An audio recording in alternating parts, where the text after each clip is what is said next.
Filipino Rhythm, brought to you by Alansari Exchange, your first choice for money exchange and remittance services around the world. Magandang gabi po sa mga nakikinig pa lang ngayon. Kayo po yung nakikinig sa Filipino Excellence in the Middle East. Ang pinag-usapan po namin dito ay mga entrepreneurs.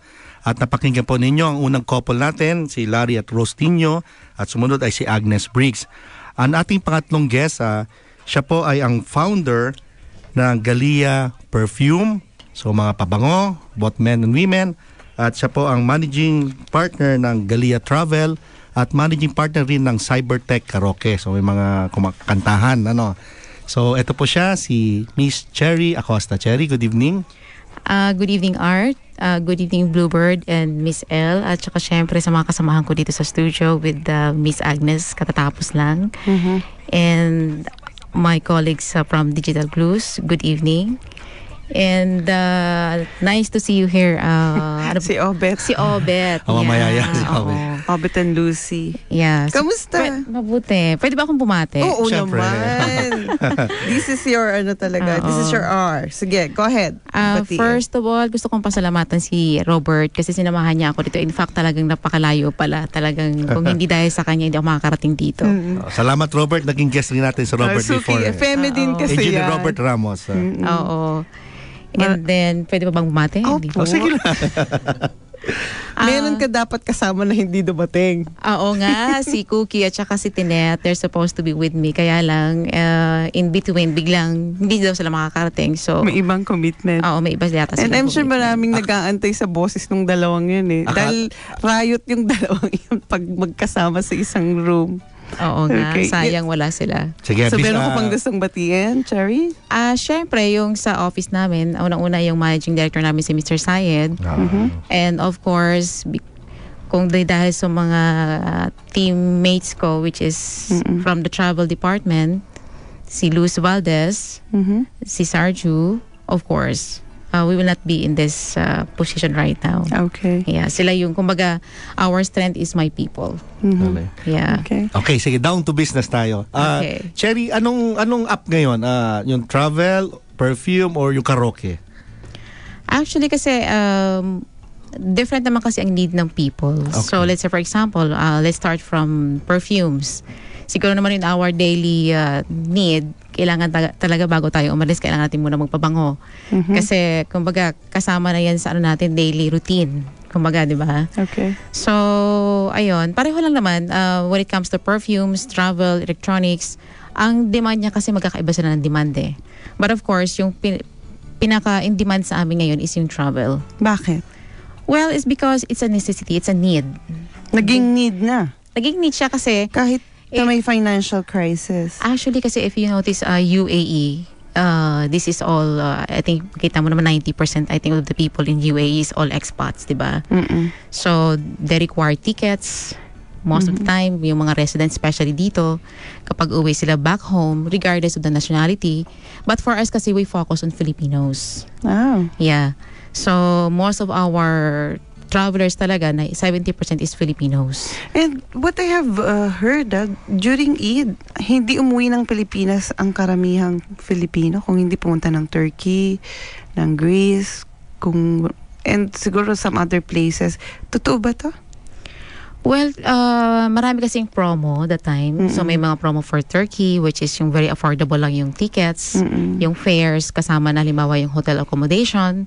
So with the cost, let's say for example of 1,500, they can have 3 days Talaga? ganon stay with the tickets return na yon. So napakamura siya. Mura siya. Saan ka pumunta? Ako, actually nung Eid, I'm having my business trip kasi. I went to Singapore, Malaysia, Okay. and China. So, Business trip on for perfume, for electronics, or for what? I attended actually exhibition for electronics. Okay, Yeah. okay. Kasi even we're into, sabi ko nga sa'yo, yung isa sa mga business namin is we're into electronics. Yes. Which is yung Cybertech Karaoke nga. And aside from that kasi, we're also into sound systems. So, along with that, we sell also speakers, guitars, yung ganon. So, Lumalawak na siya. oo. Pero alam mo, related lahat to sa pagiging Pinoy. Ang Pinoy mabango. kaya lagi nagpapabango. Ang Pinoy mahilig kumanta. Yes. Hindi yan marunong magsalita na bata pa lang, pero pakantingin mo pahawakan mo ng mic, ayaw nang ibigay sa'yo. Dalabot. Naku, ayan na. Ganun nagsimula si Art. Actually, that's very important kasi when you're thinking of business, yung potential ng product na ibibenta mo. So, Okay. dapat pag-aralan mo yung produkto. Basically, yes. Kasi pag halimbawa katulad sa amin, I started business kasi without knowing what is perfume. I don't Okay. even know what is travel. Okay. Aha. I don't even know what is electronics. And And when I started kasi venture into business way back in 2004, I can see the potential of perfumes kasi unang-una, you don't have to market the product kasi it's already marketed by its brand. Okay. Let's say for example, Victoria's Secret. When you talk about Victoria's Secret, it's available all over the world. it's not a secret anymore. Okay. So it's not anymore. Parang you don't have to brand the product. Okay. Opo. So since ang market kasi namin, it's all Filipinos. So, alam mo naman, mga Filipinos mahilig talaga yung sa mga pabango, di ba? Oo. And before we started kasi perfumes, of course, may market research din akong ginawa. Okay. Importante ito. Yeah, I used to check, let's say for example, kasi sabi ko, ano ba magandang business to start? Kasi that time I was working in Dubai Intercity as finance administrator, and then sabi ko nga mag-i-end na kasi yung contract ko doon, parang I don't like anymore to work in UAE. So gusto ko nang bumalik ng Philippines para mag-start my own business there. That time, anong business ang naiisip mo? That time kasi mahilig kasi ako sa mga RTWs, mga Okay. fashion boutiques. So parang that's what in my mind when I come back to Philippines. Alright. And then actually it's not my plan talaga to start business in UAE. Nakita ko lang talaga yung potential of the country. Apo. Specifically the Dubai.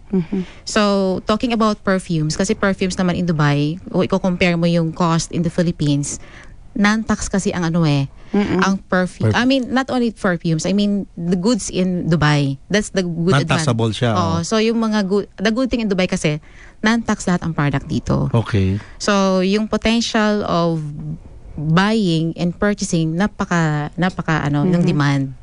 So, since now we focus on the Filipino market, so nakita ko yung potential kasi ang location namin was in Karama. Okay. Yeah. So, alam mo naman ang Karama, it's parang Manila na yan, di ba? Hotspot. Oo.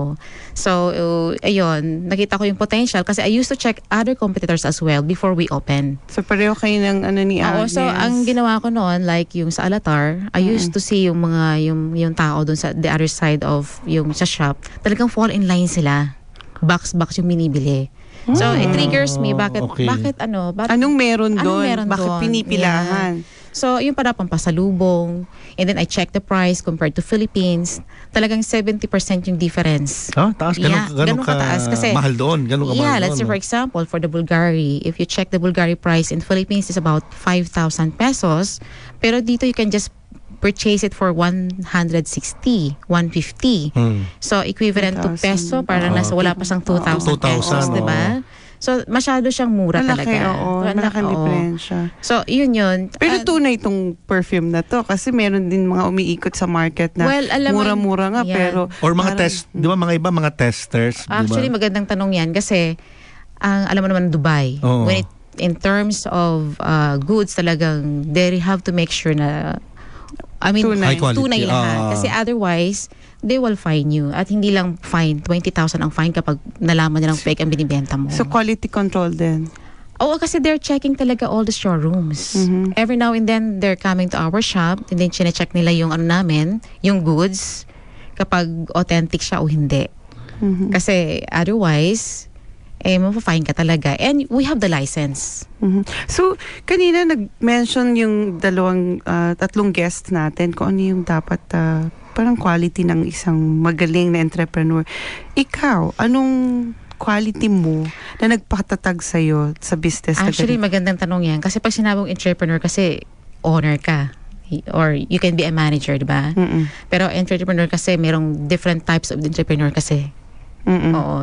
I mean, for the information of everybody. Let me know. I'll listen to you now. Ano tong types ng entrepreneurs na ito? Yung una, yung types of entrepreneur na sasabihin ko is yung tinatawag na social entrepreneur. Pag sinabi ko kasing social entrepreneur, they are not focused into profit. Ito yung mga organizations like yung mga non-profit organizations. Okay. Yan, yung mga foundations. Whatever, that's also companies, di ba? Pero they're not focused into profit. Corporate Secondary. social responsibility, Yes. mga ganon. Oh. Yan. And the other one? Tapos the other one naman, tinatawag na serial entrepreneur. Serial. Yes. Sunod-sunod. So, ito naman, this is the same thing. Hindi rin sila focused into profit. Oo. Ang sa kanila naman, to satisfy themselves na nagkaroon sila ng business, that's enough. Parang it's a fame. Okay. Diba? Parang ganon. So, highest form of satisfaction. Kaya Hindi ka parang, ba, parang it's just a matter of self-satisfaction lang yun. businessman, May mga tao kasi Bluebird. they're not satisfied with money. Okay. Diba? So, and And the third, okay. meron tayong tinatawag naman lifestyle entrepreneurship. Ito naman yung, kaya ka nag-business because it's your passion. Okay. Diba?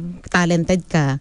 Let's say for example, you're architect, pero hindi naman talaga yung yung focus mo is magkaroon ka ng profit. Ang gusto mo lang is makilala ka as architect ka. Isang magaling na architect. So, Tapos kumikita. saan ka dito sa tatlo? Pang-apat is, meron pa pala. Yeah. Okay, sorry. Yung pang-apat is business entrepreneurship. Ito na yung talagang So, ito profit dapat- motivated. Yung motivation mo is to earn profit. So, Yan, yun saan yun. ka pumapasok doon? Well, pwede kasing combine yan eh. Oo, tama. Pwedeng business entrepreneurship ka and at the same time, you're into social entrepreneurship. Yes. Good. So, pwedeng ganon. So, dapat mix-mix. Sige. So, dapat mix-mix yan. Okay. Nakakatuwa naman. Marami tayong natutunan. Yan, Especially, ngayon ko lang I'm nadinig sure, yan. especially yung mga listeners. May babasahin ako dito, no?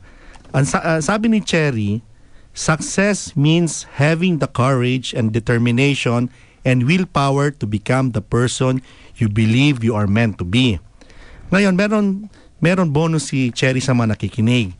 Mag-text po kayo, nagsagot, or mag-Facebook po sa Filipino Excellence Middle East or Filipino Rhythm Dubai 103.8. Kasi magbibigay po si Cherry ng mga pabango sa mga lalaki at mga babae. Pipiliin niya kung sino ang mga pinakamagandang quote or motto. Yung binasa ko kanina kay Cherry yun. Sabi niya, success means having the courage and determination, willpower to become the person you believe you are meant to be. So kayo po mga tagapakinig, ano po ang inyong motto or philosophy? Tapos at the end of the program, pipiliin ni Cherry kung sino ang nagwagi at meron kayong perfume, men and women. Gusto ko ticket. Mamaya na, iba naman yon. So kung meron po kayo, mag-text na po sa 4001 or sa Facebook, Filipino Excellence Middle East. Maraming salamat po sa Al-Ansari Exchange. Babalik po kami. This is Dubai Eye 103.8 News. Incidents of human trafficking are on the rise in the Emirates, according to the latest official statistics. Talk. Men are suffering from stress in the workplace or outside of the workplace just as much as women, just for different reasons, from a different focus. Sport. There's a black hole for India in terms of fast bowling. I think it's become apparent, and they're going to have to look at that. Dubai Eye 103.8 News, Talk, Sport.